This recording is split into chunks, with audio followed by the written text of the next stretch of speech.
Hello, my name is Eilish De Avalon, and I'm here in response to a few of you asking on my private Facebook that you wanted to understand a little bit more about the nature of muscle testing and what it involves, and how do I get the answers that I do. Well, first of all, just a little bit about my background. I'm a SFEF Kinesiologist practitioner and instructor. So SFEF stands for Simple 5-Element Formula. It's a form of kinesiology developed by my professor Lionel Thomas. And back in the early 2000s, when I was first learning to be a healer, one of the first things we learnt was the art of muscle testing, which some of you may know from other modalities. So it's very similar to using the body as a pendulum. So many of you may be, used to working with pendulums and getting yes and no answers. So we can get a yes. For me, yes is show me yes. It always rocks back and forward when I get a yes. And when I want to ask a question and it gives me a no answer, it goes the other way. I can also move this telekinetically with my mind, so I don't tend to use the pendulum per se for that particular reason, because I can bias it with my own mind. What I use pendulum for, just on a side note, is chakra balancing. But we're not talking about chakra balancing today. What I wanted to share with you is a little bit about muscle testing. So, just like we showed you in the pendulum, the yes and no answers, some of you may get the clockwise, anti-clockwise answer from your pendulum, and that's fine too. It's really just getting a contrasting indication between a positive and negative polarity. So when it comes to the importance of how to prepare oneself for muscle testing, to find out answers about what's true and what's false, about scanning for lists. So like I have a list here, for example, and there's lists within lists. There's categories and lists that I use in my kinesiology practice, for example. Or other charts on my wall where I'm looking at which element within the Chinese medicine wheel, or which meridian I want to flush. I ask questions. Now, just a bit of background on what is muscle testing. Well, the body has its own very natural, honest response. We are intrinsically programmed to be the truth, to tell the truth. And so when we are in our truth, we remain strong. Okay? When we tell a lie, or when there's something false or negative happening, it causes a weakness or a collapse in a signal, because it flatlines. It's not true. So you may have seen previous muscle testing videos on how people muscle test. So an interesting party trick, if I had someone here to demonstrate with, would be for someone to ask to stick their arm out and to state their name, and another person to challenge that. So, for example, I might say, my name is Eilish, and because it remains strong. And then if I say, my name's Boris, I can feel a distinct muscle weakness as the signal it collapses, right? So when I have someone on my table, when I'm doing a healing on them, rather than exhausting their arm by checking with them all the time and yes and no, and I usually just leave their arm firmly on the table. Personally, this is in my own practice. And I use self-muscle testing. It's really, really important when you're self-muscle testing, or when you're working on someone, to remain really well hydrated. Now, the reason for that is that we are talking with the very subtle, energetic, electrical system in our body. So these are neural pathways, and like little wires, imagine like electric Christmas lights.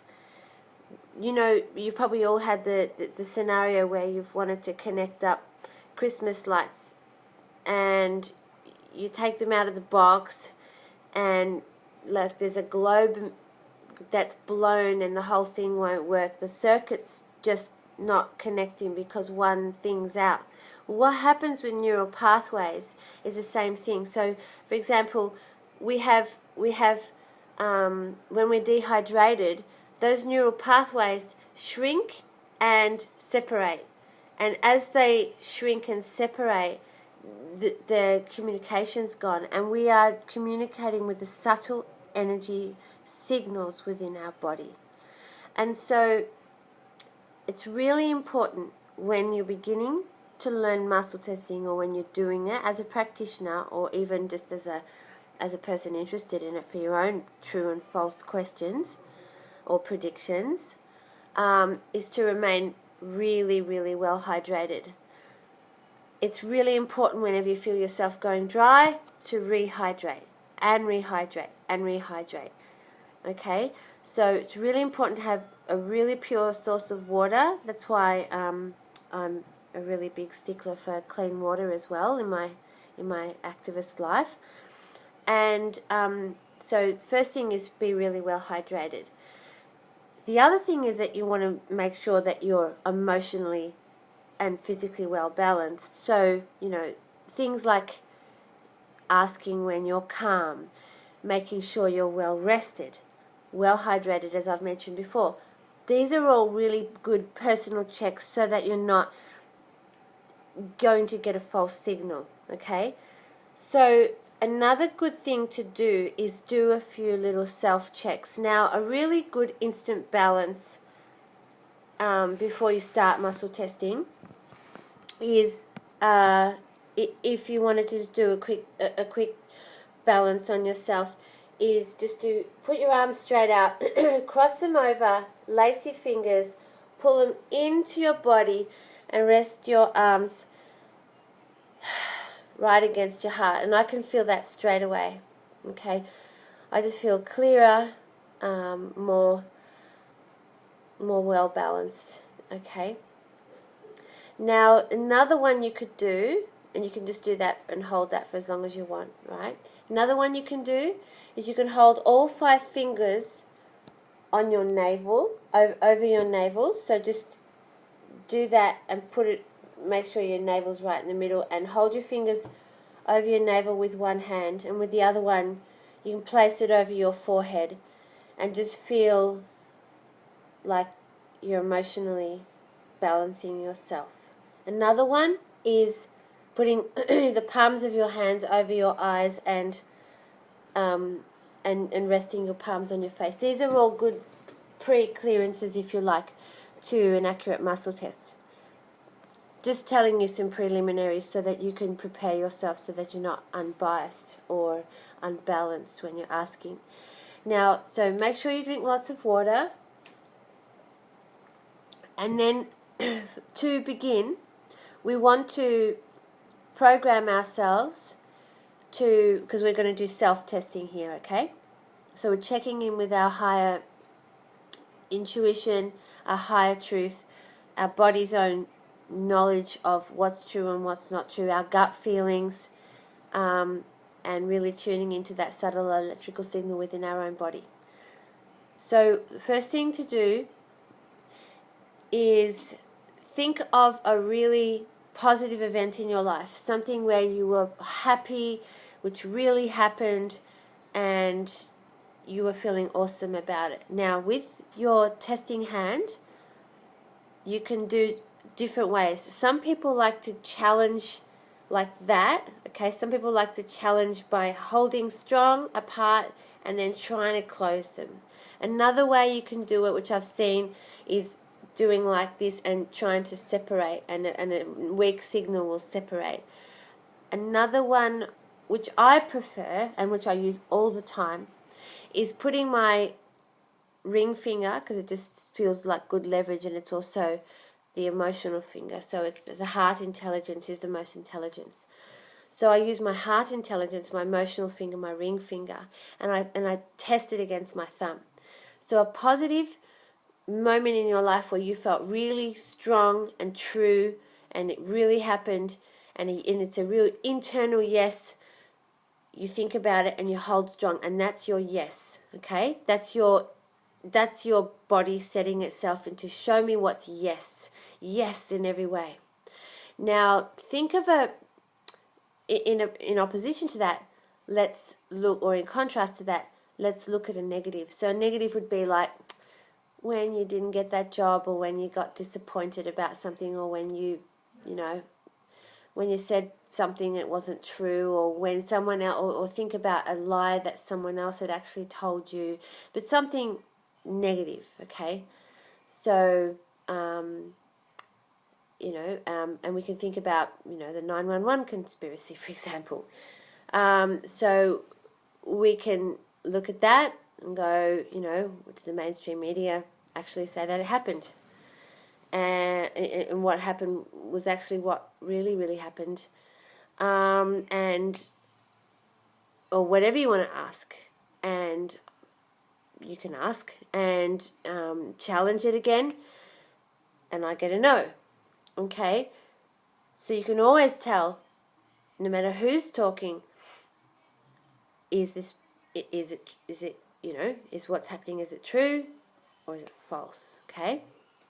So you're getting a yes, which is a yes, internal yes, and you're looking at it, or you're thinking about a negative situation, and you're getting a strong no, because the challenge falls, it collapses, okay? Or it's strong, or it's weak, or the other one is it's strong, or it's weak. You know what I mean? So strong or weak, you can feel the difference, and just practice the one that feels most comfortable for you. Another one you could do is the sitting strong in your center. A true will be using your own body as a pendulum.